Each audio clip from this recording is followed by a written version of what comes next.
Salut les amis, bienvenue sur Vince Nature. Drôle de saison cette année. Aujourd'hui on va parler des tomates qui nous manquent tant, et puis du mildiou bien sûr, un tout petit peu de l'oïdium. Je vais vous expliquer aussi les prochaines vidéos qui vont suivre, les projets que j'ai à faire, enfin que j'ai à faire, le projet de vidéos que je vais vous faire. Euh, Désolé pour ceux qui me suivent, j'ai mis un peu de temps, mais en ce moment on est en pleine saison, c'est la cueillette des haricots, ça me prend énormément de temps, donc j'ai pas beaucoup de temps pour faire des vidéos, mais là je vais essayer de faire je vous expliquerai après. Le mildiou, les tomates. Je vais en venir, on a eu une drôle de saison cette année.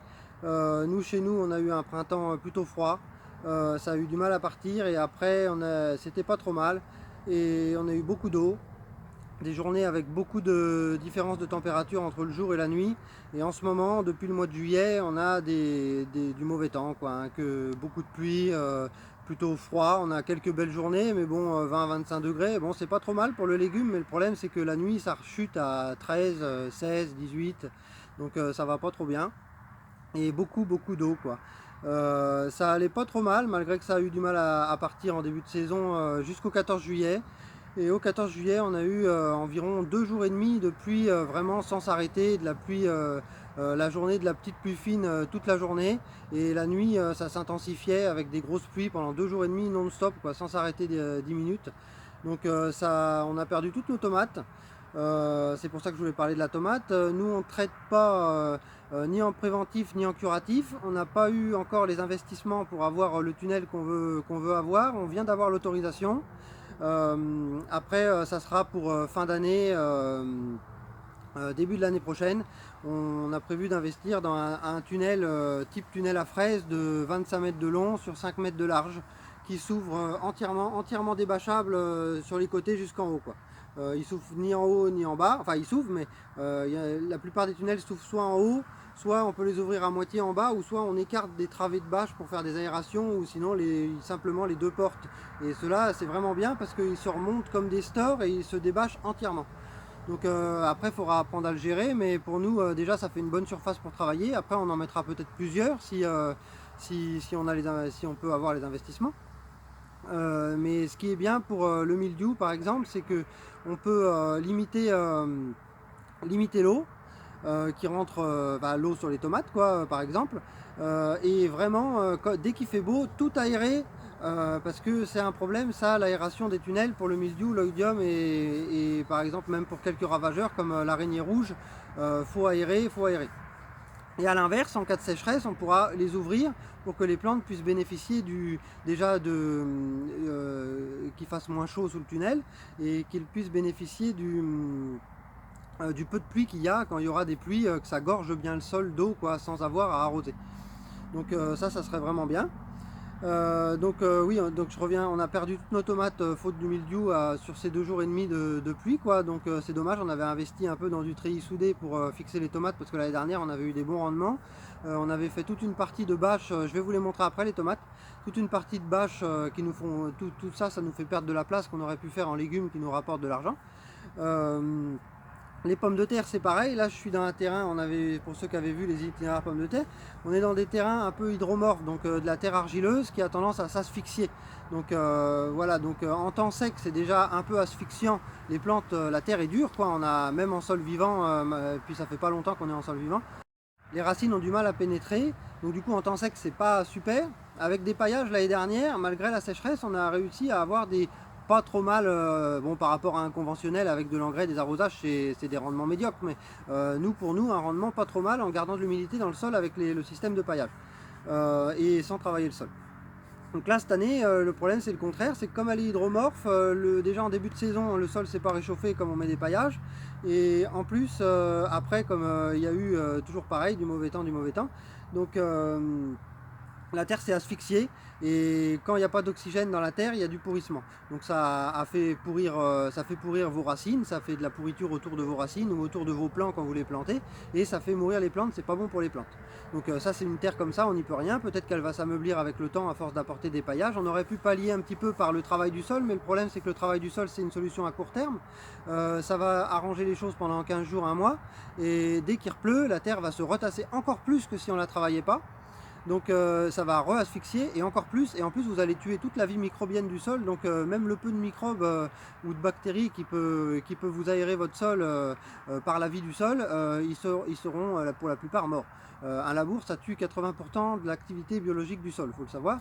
Donc c'est pour ça que nous on essaye de travailler de moins en moins le sol. On travaille un petit peu parce que des fois on est obligé, mais enfin pour faute de temps ou par exemple s'il y a un peu trop d'herbe, on n'a pas le temps de bâcher ou des choses comme ça. Donc il faut savoir qu'ici en plus on est en pente. On est tout en bas d'une grande pente où il y a des champs et des bois. Donc même si c'est des champs et des bois qui sont censés absorber un peu l'eau, nous on est en bas, donc on ramasse toute la flotte. Donc les patates, on les pieds dans la flotte en bas, quoi. Donc voilà, donc les patates ça sera pas terrible non plus cette année. Pas terrible, voire nul, quoi. Et donc voilà, donc il y a des différences entre les types de terrain, les types d'itinéraires. Bon, pour les tomates, là je vais vous montrer vite fait. Donc ça, il n'y a rien à redire, hein, c'est le mildiou, c'est la faute du temps. Les pommes de terre, il y a des différences selon les terrains, donc ça je referai une petite vidéo sur la récolte des pommes de terre. Là c'est l'itinéraire sur bâche en tomates sauvages, c'est celle qu'on chopait en premier, le mildiou, et celle qu'on le plus souffert, hein, si on peut dire ça comme ça. Donc voilà, hein, il reste plus rien. On récupère un peu quelques tomates pour nous, pour manger en salade, mais il y a vraiment rien du tout, quoi. Tout a, vous pouvez voir, hein, tout est complètement attaqué. Donc c'est dommage, ça nous fait une perte de place, quoi.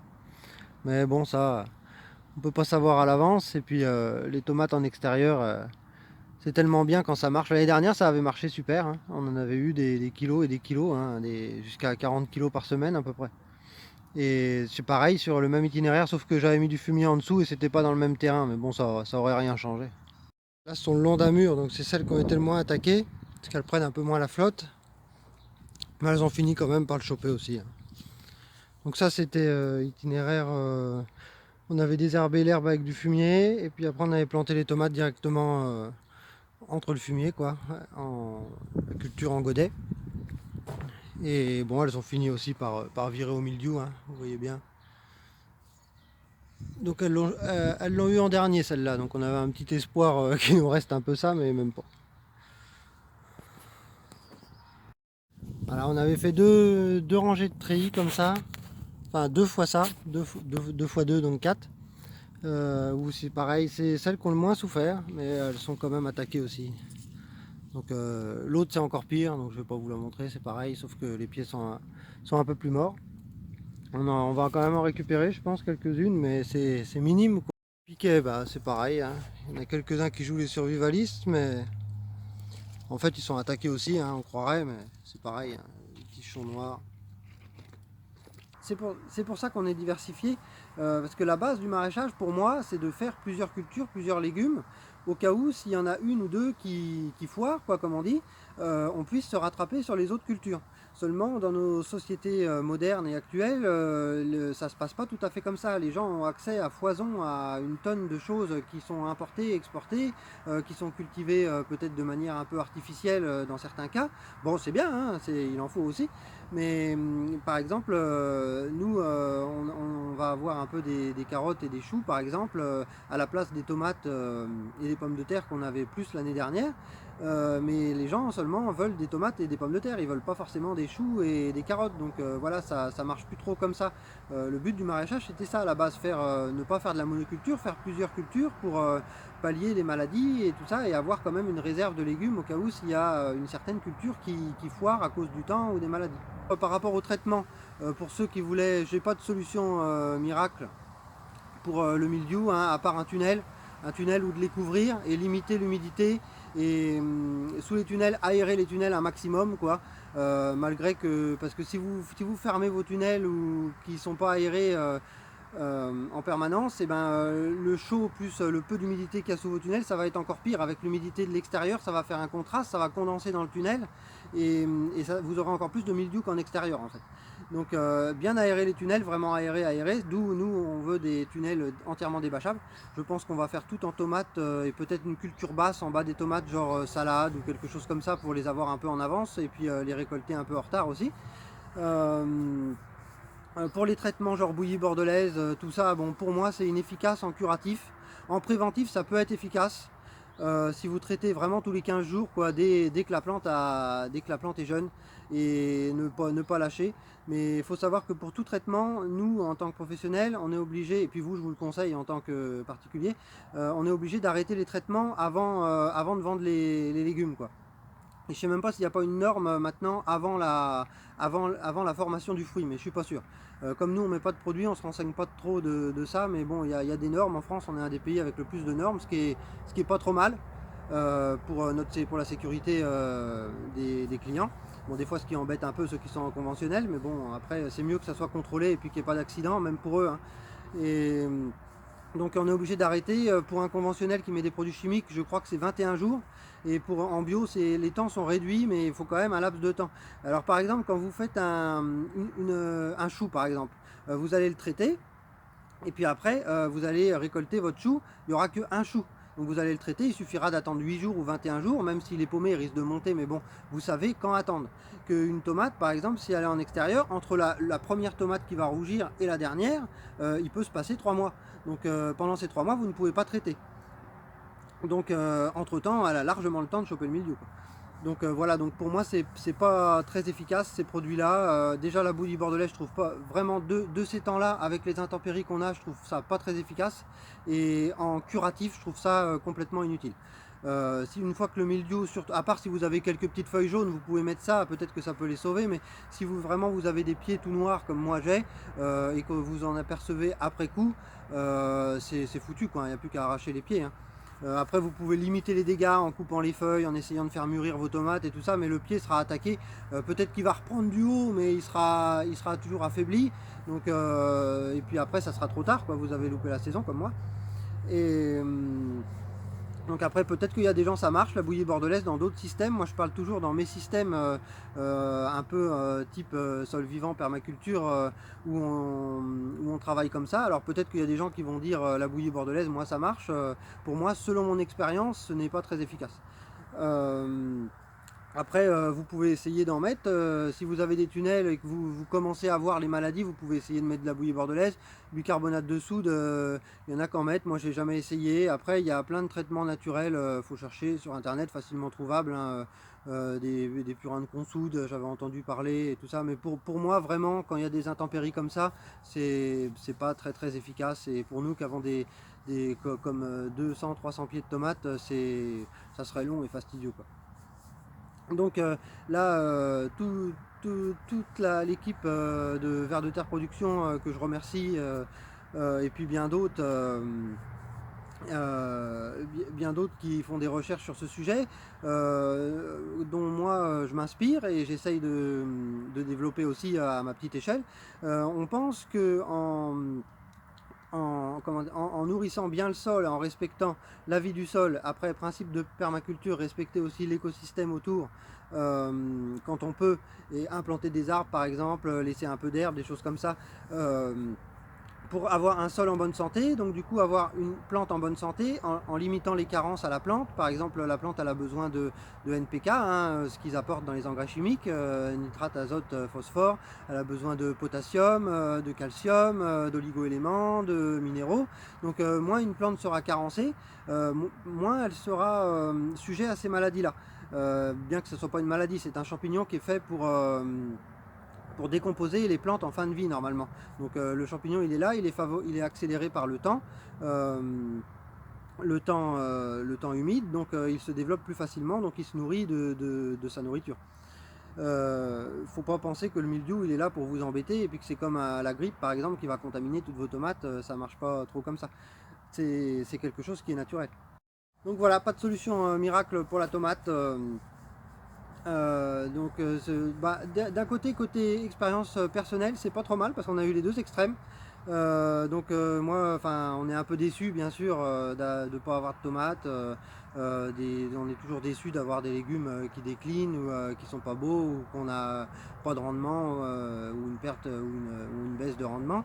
Mais au moins j'ai eu les deux expériences, quoi. La sécheresse, la canicule, le trop chaud et là tout l'inverse. Donc au moins on est armé à un niveau expérience. Donc faut voir les choses du côté positif, hein, sinon on déprime. Et Donc voilà, l'année dernière on a eu des températures, nous dans notre cours, jusqu'à 45 degrés et certaines personnes disent plus. Bon, dans notre cours en gravier, donc peut-être qu'au milieu des plantes ça baissait un petit peu, mais bon voilà, on a eu les deux extrêmes, hein, complètement à l'opposé. Et puis on s'y attendait pas cette année, surtout on avait plutôt lancé un plan sécheresse, et puis en fait non, on aurait dû lancer un plan inondation. Et donc voilà. Donc pour les projets à venir, je vais essayer de faire des séries de petites vidéos courtes qui sont facilement digérables pour vous, avec un maximum d'informations, où je vais essayer de détailler chaque légume, chaque itinéraire, en fonction, en essayant de préciser la nature du terrain, du sol, la nature du terrain, l'exposition, la pente, tout ça, l'itinéraire, savoir si c'est en travail du sol, non travail du sol, bâchage, paillage, type de paillage. Si là, parce que là en ce moment on est en train de voir sur la plupart des légumes ce qui va donner, ce qui va pas donner, voire on récolte, donc on peut voir comment que ça a marché ou pas, quoi. Donc essayer de détailler chaque légume en vous montrant les résultats et puis les paramètres qu'il y a eu en compte, ce qui a amélioré, pas amélioré, donc essayer de faire des vidéos un peu courtes, un peu ludiques, quoi, pour vous montrer les expériences qu'on a fait, quoi. Et puis vous montrer nos bons légumes, c'est important aussi. Il y a des points positifs à tout ça, on n'a pas eu besoin d'arroser toute l'année, à part un peu les semis qu'on est obligé d'arroser, parce qu'on est obligé toujours d'arroser un petit peu s'il pleut pas quand on sème, quoi. Mais pratiquement tous nos terrains, on n'a rien arrosé du tout. Donc ça c'est positif. L'année dernière on n'a pas réussi à avoir de carottes ni de choux. Les carottes on ne sait pas trop si c'est à cause de la sécheresse ou à cause du non-travail du sol, mais cette année on a travaillé du sol et on en a fait sans travail du sol, les carottes sont plutôt prometteuses, à mon avis ils vont venir. Les choux pareil, on a mis des filets anti-insectes cette année parce que c'était les altises qui nous embêtaient un petit peu, des petites bébêtes qui mangent les feuilles de choux. Donc ça affaiblit le plant de chou et le plant de chou meurt ou se développe pas, quoi. Donc, et plus la chaleur, le chou n'aime pas trop ça, c'est le contraire que lui, il aime bien, pas trop humide non plus, mais il aime bien avoir de l'eau, quoi. De l'eau et pas trop chaud. Donc cette année ils sont pas trop mal pour l'instant, donc je pense que c'est dû un peu aux deux, un peu au filet qu'on limité les insectes et un peu au temps qu'on a eu qui est bénéfique aux choux. Tout ce qui est courge, courgettes, petits marrons, petits ronds, tout ça ça prend super bien, elle chope un petit peu d'oïdium, donc ça j'avais dit que j'en parlerais, mais bon moi j'en ai pas trop et puis j'ai pas trop de solutions miracles comme pour le mildiou, donc désolé, quoi, à part d'aérer, bien aérer et puis limiter l'humidité, il y a que ça, pour moi il y a que ça, de façon naturelle il y a vraiment que ça qui marche bien, quoi. Qui marche bien quand ça veut marcher et quand on peut lutter, parce que là on peut pas vraiment lutter. Et puis une couverture, quoi. Enfin une couverture, mettre un toit dessus pour pas que ça prenne sans arrêt la flotte. Donc les concombres c'est pas trop mal, donc il y a beaucoup de légumes qui sont pas trop mal, sauf les patates et les pommes de terre et les tomates, quoi. Voilà, donc pour finir, faut essayer de positiver. Pour les gens qui sont particuliers, pour la plupart, bon, des fois, nous on est assez engagé, enfin moi, je suis assez engagé sur l'agroécologie, le respect de la faune, de la flore, de la biodiversité des alentours et tout ça. Mais après, faut pas tout prendre à cœur, hein. S'il y a des gens qui aiment bien gratouiller, passer un coup de motoculteur dans leur petit jardin, c'est leur plaisir. Le jardin c'est un plaisir avant tout. Donc faut surtout pas déprimer parce que les tomates sont foutues, se dire on recommencera pas, tant pis, hein, on fait autre chose, on essaiera autre chose. C'est justement ça qui est intéressant, c'est de voir ce qui marche pas. Enfin pour ma part, après si on déprime parce que nos tomates sont foutues, ça vaut pas le coup d'en faire, quoi, hein. Autant se trouver un autre passe-temps. Après pour nous, bon c'est un peu embêtant parce qu'on est professionnel, quoi, donc ça nous fait du manque à gagner. Mais bon, c'est les aléas, on n'y peut rien de toute façon, hein, à part essayer de prendre des leçons et puis de prendre en compte pour les années d'après, quoi. Donc voilà, donc j'espère que les projets des vidéos que j'ai prévu de vous faire vont vous plaire. Et puis je vous dis à la prochaine, n'hésitez pas à vous abonner, mettez un petit pouce, dites-moi si vous avez des suggestions de petites vidéos que vous voulez.